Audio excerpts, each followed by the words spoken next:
Hi, welcome to the final session of Building Bridges Combating Racial Injustice. In this session, we will be discussing the actions we can take to help combat racial injustice in our society. Today's scripture is James chapter 2, verse 17, which says, "Faith without works is dead." For James, anything we believe about God that does not directly impact how we live our lives is nothing more than an idea to which we subscribe. Faith goes beyond mere intellectual agreement. True faith requires living out what we say we believe. In his book, How to Be an Anti-Racist, Ibram X. Kendi contends that if we believe people of differing skin tones are equal, without taking concrete steps to undo racial injustice in our society, then we will do nothing to alter the inequalities which plague our communities. Sometimes the problem of racial injustice can seem so overwhelming, it's hard to know where to even begin. Thankfully, our group has some ideas about how we can all get started. Let's now join the conversation. Hello, everybody. And just to remind you, we have four panelists, but one of them is not going to be able to join with us tonight because he got out into traffic. That's Remy Viator, and hopefully he may get to Zoom in here, literally and figuratively, to be a part of us. But our panelists are Frank Cuevas and Carrie Hopper and Leora Berry. And so the questions that we ask, and they've had more time to reflect upon, I'll just mention those, and then they're going to speak in order. It'll be Frank and Leora and Carrie, and then we'll go to any follow-ups from that. So anyway, the first question that we want to ask them is, where do you see the greatest expressions of racial inequality in our society? So Frank, we'll let you take this discussion away. Thank you, Glenna. The areas I see, there are two areas primarily when I think about this question. First and foremost is the healthcare system. If you think about what's happening today during this pandemic, this disproportionate number of people of color, African Americans, Latinos, have a higher percentage death rates, have a higher percentage of not only COVID positive rates, but really in the healthcare system. If you think about where the vast majority in the access to healthcare is a problem for members of these communities. I think the other piece that is important is in education. I made no doubt that I'm a educator and worked my entire career in public higher education. But when I think about higher education, students going off to college and having, because I believe that education is a great equalizer, there is a disproportionate smaller number of African Americans pursuing higher education than any other population. When we have more African American males in our prison system than we do in higher education, that is a problem for our society. So those are the two areas that I would say that have the greatest disparities. Hey, Leora.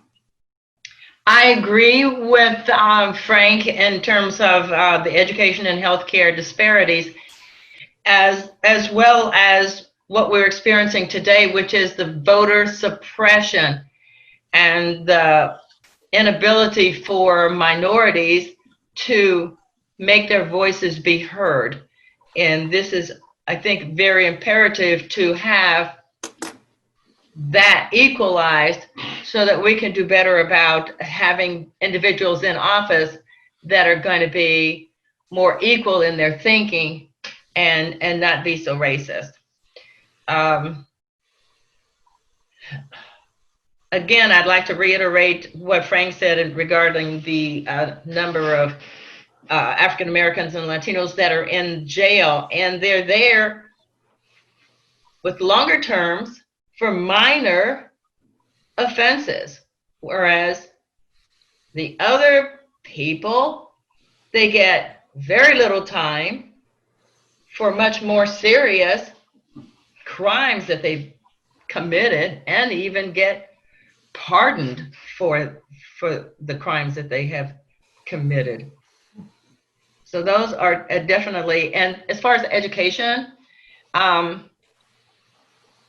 was listening to Kendi, and he was talking about how the funds for education is not equal to the colleges. So we need to start looking at how our funds are being spent and where they're going, so that we can try to make it more equal in terms of the educational system that these youngsters need to get into. That's it for now. Okay, thank you, Leora. And Carrie? I completely agree with everything Leora and Frank said.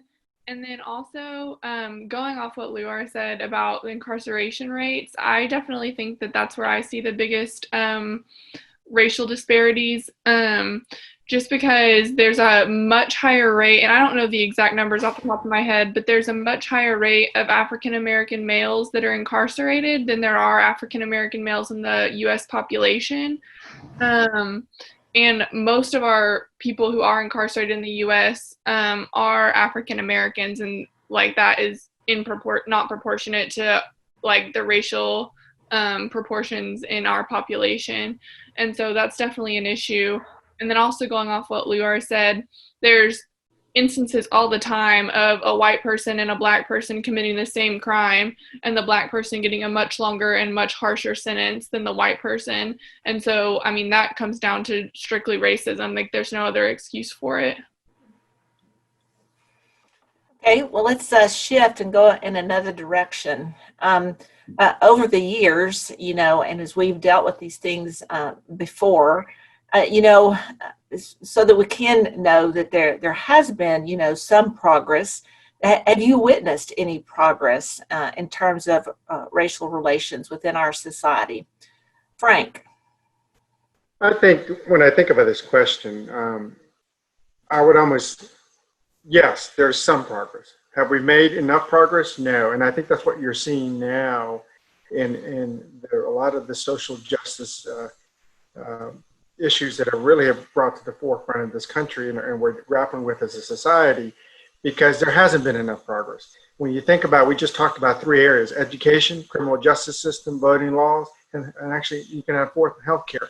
When you think about those areas that are where there's a significant amount of disparity, while some progress has been made in some of those areas, we have a long way to go.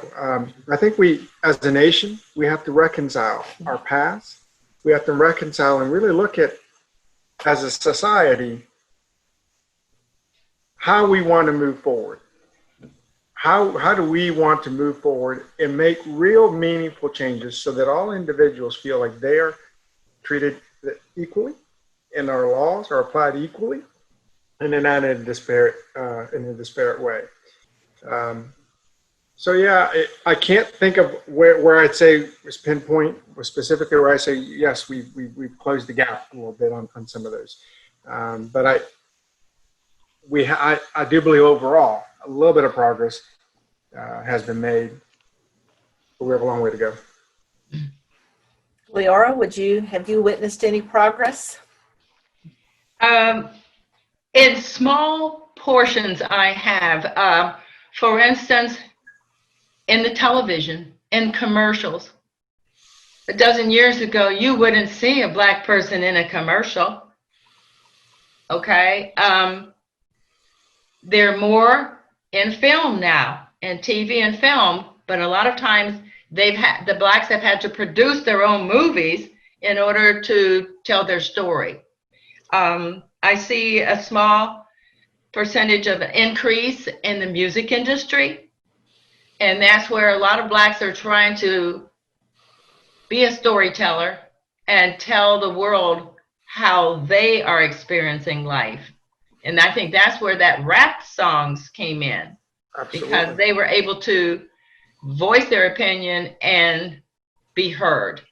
Another small area is in the sports field, where you're going to see a few more head coaches. I don't know that there are very many more in the administration level of the sports leagues, but we do see a little bit of an improvement there. But then they've always thought, the white people have always thought that, well, African Americans, they're great physically and are great at all the sports. But there's still some sports that I'm sure that they are not very well represented. Thank you. And Carrie. I agree that I think there's been a little bit of progress, but there's still a long way to go. And I think I've seen that little bit of progress in how much more aware people are becoming of like racial inequality. And just from like circles that I'm in, a lot of people like that I know weren't aware, like, I mean, recently, as much as like 6 months to a year ago, they weren't aware of how much injustice like people of color still face today. And with all the movements and everything that are going on right now, they're a lot more aware and a lot more apt to like stand up for what's right. And so I definitely think there's like progress that's happening, but there's still definitely a long way to go. Thanks. And we're going to, when we were taping, we asked these questions, but there's two that we're going to add to tonight's discussion that weren't part of our original video. And so the next question for the panel is, as we've looked back over these weeks since we have seen the George Floyd killing, and then been aware of so many other things that are going on, and we've seen the protest and everything that has evolved from that. So the question really is, what do you think is going to be different this time that we've not had in the past when we've had similar protests or have had our awareness raised? What's different this time? Do you think it's different this time? And do you think that there will be more expressions of change after all of this? So Frank, let's start with you. I think that what's different is that more people are willing to come off the sidelines and say, let me walk on this journey with you. Let me see how I can go about and affect change. And individuals listening and saying, really listening intently and showing a lot of care, authenticity, compassion, and a willingness to acknowledge, yes, these things are problematic. Yes, we have systemic issues. Yes, we have laws and policies and practices every day that create an environment in which we don't treat everyone equally. That's what I think is different, is that there's a movement where individuals are willing to come off the sideline and individuals willing to say, I will get involved and I will be an ally. I think that's the only way we can make true change, is from moving towards becoming an ally, so that there are more individuals who can force a conversation. And some of those conversations are going to be had. Some of them have to be had within families. Some of them have to be had with our elected officials. Some of them have to be had as a collective society. I think that's what's different. People want to see more action and less talk. Thanks, Frank. Leora. Well, what I'm seeing that's different this time is that we're having a lot more social media time, and they are focusing a lot more on all the inequities that are going on. And of course, seeing the brutality of police officers and that gentleman's expression as to, I'm okay doing this. And I think that this is a different generation now. And so we have a different time because they're a lot less tolerant of this racism that we've been experiencing for all these years. And so I agree with Frank that they are not coming out of the woodwork, but as you say, walking beside us now. And that's very meaningful and very helpful that we have that generation that is taking this society a lot more seriously than has been in the past. Carrie? I completely agree with everything that was just said. And I think that the biggest difference this time is that people are coming out and becoming allies. And I think, I also think that social media, which has been around for several years now, but how big social media is now is playing a bigger impact because more people are aware of what's going on faster, are aware of more information about how to be an ally and how to better stand up and how to better get involved. And so I definitely think that like makes a difference because so much information is being shared. And then I definitely think there's just so many people who are stepping up and willing to be an ally and willing to walk alongside people of color, and to walk alongside their Black brothers and sisters, that it's really making a difference, and it's going to continue to make a difference. I think that. I'm no, sorry, go ahead, ahead. Frank. Yeah, Frank, go ahead. I think this is one of those situations where I look back and I said, our youth are going to actually lead us. This generation is the most diverse generation ever, very social justice oriented, and they're really going through social media, through their means, are really going to provide the platform to really lead meaningful change and really hold accountable those from my generation and those from older generations to say enough is enough. What can we do, and how do we make more meaningful action? Okay, and I want to ask, you all have had the chance, each of you have set in on breakout groups. And, it's kind of your chance to talk to the groups before we go into groups again tonight. But, have your hearts, what has touched you, I guess, about being a part of these? Or are there special things that you've gleaned from the groups that you've been a part of?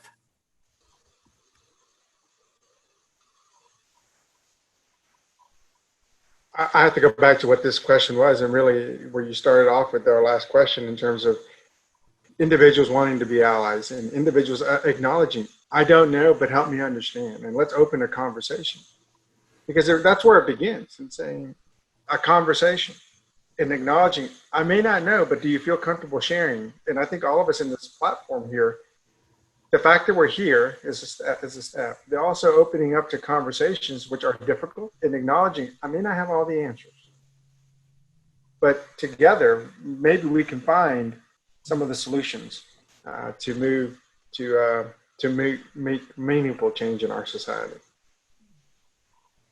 Leora. I agree 100%. And thank goodness we have these young people, because they've got time on their hands and they can wear down those old folks that been trying to hang on to their status.